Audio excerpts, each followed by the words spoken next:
Eu até brinco, às vezes, com as pessoas que eu digo que a gente tinha que ter uma estátua da Dilma Rousseff, pelo menos nas principais capitais, né?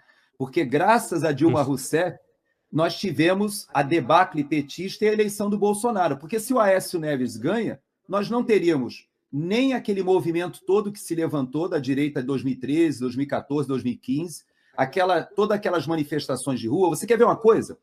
O único país de toda a América Latina que as ruas foram tomadas pela direita e não pela esquerda foi o Brasil. Sim. Veja que o Brasil ele seguia o mesmo modelo de qualquer outro país que fazia o seguinte: os movimentos ditos sociais, MST, os próprios movimentos das cidades, né, de invasão lá que o Boulos representa bem, esses movimentos eles seguiam uma cartilha que foi usada no Equador, foi utilizada na Colômbia, foi utilizada no Chile, no Peru, que é intimidar a classe média com violência nas ruas. O que aconteceu no Brasil por causa da Dilma, graças a Dilma? Por isso que eu digo que ela tem que ganhar uma estátua nas principais capitais do Brasil.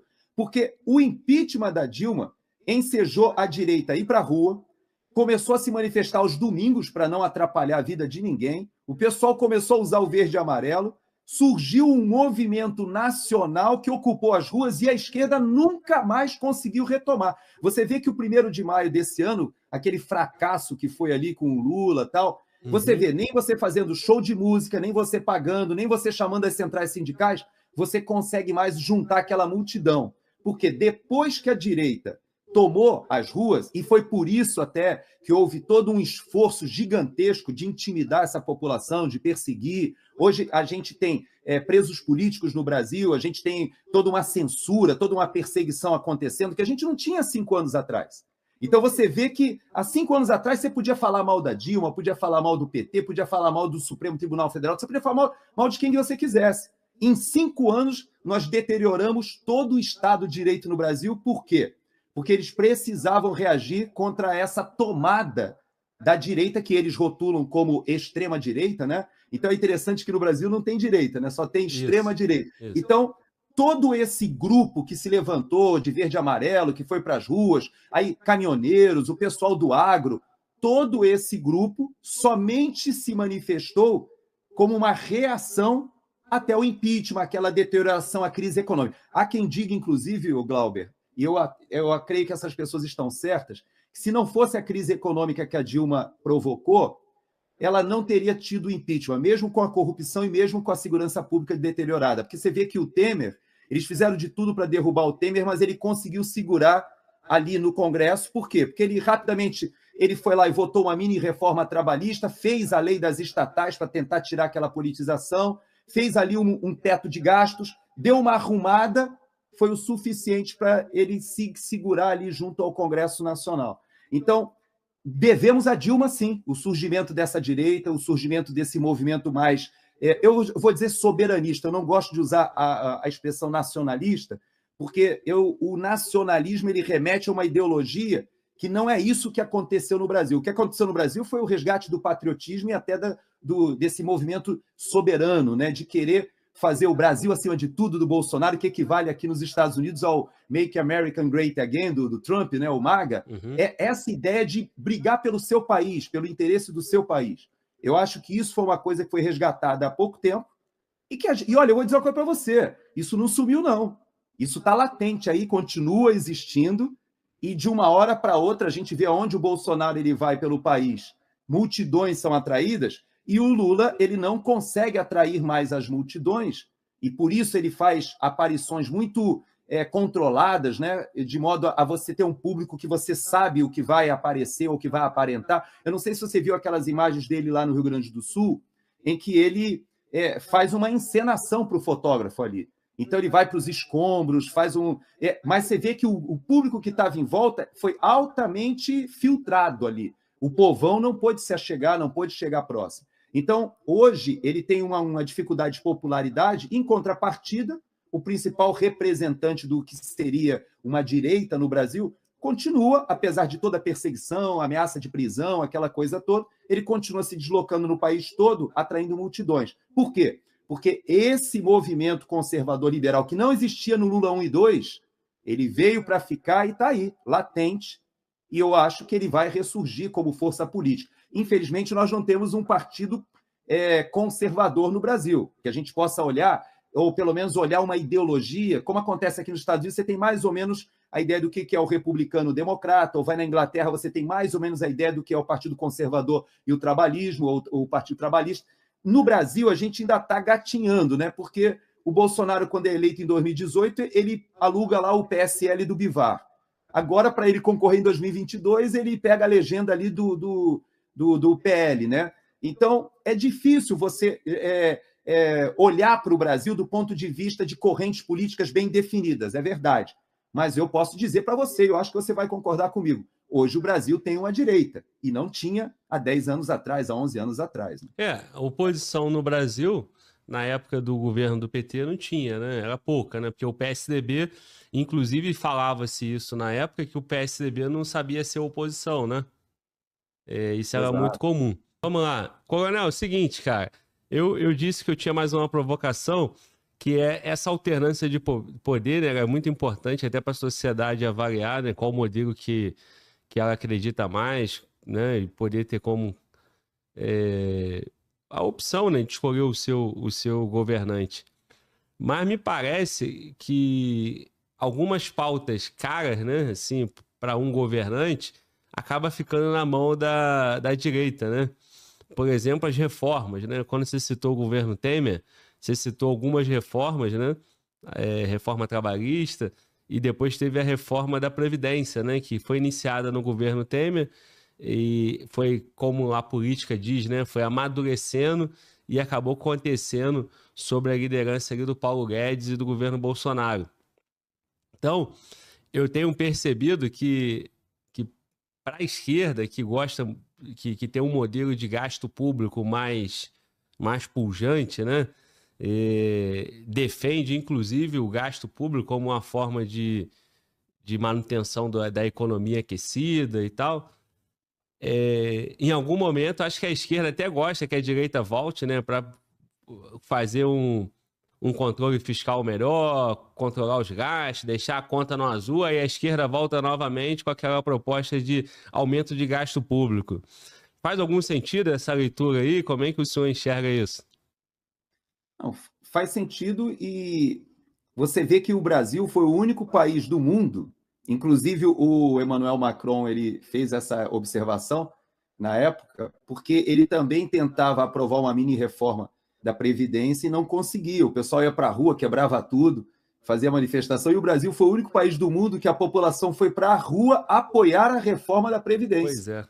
Pois é. Você vê a força desse movimento popular. Agora, a pandemia, ela de fato teve uma influência terrível, porque você veja que o Paulo Guedes ele veio aqui aos Estados Unidos ainda no final da pandemia, e ele disse que a economia brasileira ia se recuperar em V. E ele chegou a dizer que o Brasil, naquele ano, o crescimento do produto interno bruto ali de 2021, na virada para 2022, ele disse que o Brasil teria um crescimento maior do que o da China e que a inflação do Brasil seria menor que a dos Estados Unidos. O pessoal aqui riu da cara dele. Teve gente, ele participou de um evento aqui nos Estados Unidos, e agora há pouco, mais de um mês e pouco, foi lançado um filme aqui em Nova York sobre a vida, ou até sobre o governo, né, do Paulo Guedes, e é interessante que todos os economistas depois deram o braço a torcer, porque ele, de fato, ele fez uma visão de projeção de gastos públicos e de protagonismo do Estado, diminuição de impostos e estímulo à iniciativa privada, que funcionou. Você vê que o governo Bolsonaro passa para o governo Lula um superávit fiscal, você passa as contas saneadas, você passa, inclusive, a arrecadação aumentando, contributos diminuindo. Então, o modelo era diferente. Então, hoje, nós já temos problemas na Previdência, nós já estamos ali com a Tebet desesperada, tentando montar alguma estratégia, que, aliás, é outra diferença do governo Bolsonaro para o governo Lula, é que o Bolsonaro ele criou um super ministério com o Paulo Guedes e você tinha tudo junto, né? Fazenda, planejamento, então ficava muito mais fácil a articulação. E hoje você tem, às vezes, a Tebet falando uma coisa, o Haddad falando outra e o Lula falando outra. Então, é muito difícil para o mercado. embora o Brasil ainda continue sendo o grande exportador de alimentos no mundo, e o agronegócio, apesar da questão do Rio Grande do Sul, ele ainda tem uma força econômica muito grande, é o principal ator do nosso produto interno bruto, mas você veja que a nossa bolsa hoje é a que performa pior no mundo. Nós estamos pior, inclusive como força da moeda, como desvalorização ao dólar, nós estamos perdendo até para o peso argentino agora, empatamos semana passada, estão ali um pouquinho atrás. Por que está acontecendo isso? Porque o mercado hoje ele já percebe que o governo brasileiro não terá condições de honrar as suas dívidas. Ou seja, se você olhar como está sendo rolada a dívida do Brasil hoje, você vai perceber que os papéis do Brasil hoje eles são rolados com títulos a cada 3 anos. Você vê que o mercado hoje não está investindo em títulos de 10 anos, de 15 anos, de 20 anos, como nos outros países. Sim. Por quê? Porque o mercado já está precificando com juro lá em cima. Aí você vê o presidente entendendo que deve colocar o presidente do Banco Central como o bode expiatório e promete, inclusive, fazer a troca do presidente do Banco Central no final do ano, como se isso fosse resolver esse problema de credibilidade, ou seja, de confiança do investidor estrangeiro. Vai ser muito difícil. Agora, em contrapartida, a gente tem alguns governadores que estão fazendo um bom trabalho. E esses governadores estão atraindo investimento estrangeiro. Então, o que você vê hoje de investimento estrangeiro indo para o Brasil não são mais aqueles projetos estruturantes que muitas e muitas vezes nós vimos ali no Ministério da Infraestrutura com o Tarcísio, mas vários deles ainda conseguem caminhar porque ele, em São Paulo, ele tem atraído esses investimentos. Isso também continua acontecendo em alguns outros estados, principalmente Goiás, Mato Grosso do Sul. Existem projetos na área de agronegócio que são muito sofisticados.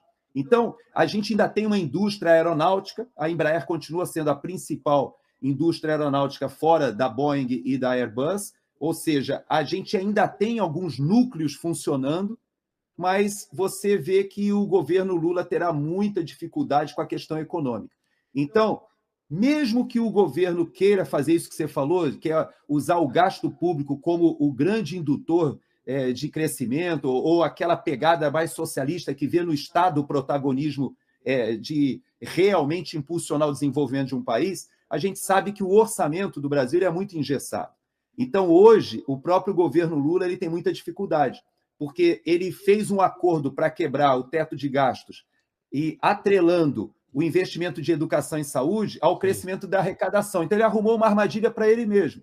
Então, dificilmente hoje essa equipe econômica terá uma solução para o orçamento e, ao mesmo tempo, não terá mais o apoio do Congresso Nacional se deixar de colocar as emendas lá na mão dos parlamentares. Então, essa modelagem de um semipresidencialismo socialista, ela tende a fracassar. Então, eu ouso afirmar, Glauber, que o mercado, vários setores já começam a perceber que haverá algum tipo de articulação política para tentar manter esse grupo que se beneficia com esse retorno do PT ao poder, mas com um protagonismo, ou pelo menos colocando o PT e o Lula e o grupo mais como coadjuvantes. Eles devem assumir a cabeça. Não sei se será o Alckmin, não sei se será algum outro representante. Você vê que o próprio Zé Dirceu já fala de uma direita consentida, de uma direita mais palatável, né? Ou seja, já tentam dizer que o social-democrata seria uma direita consentida, mas a população, eu creio que já aprendeu que não existe essa de direita consentida que não esteja contando com o capital político do Bolsonaro. Eu não acredito que nenhuma liderança, uma terceira via, vá se vender como direita se não tiver a bênção, a chancela do capital político do próprio ex-presidente Bolsonaro. Então, nós estamos vivendo esse momento polarizado no Brasil e isso acaba se refletindo, obviamente, no sinal trocado, ou nesse sinal de difícil interpretação que a gente passa para o mundo.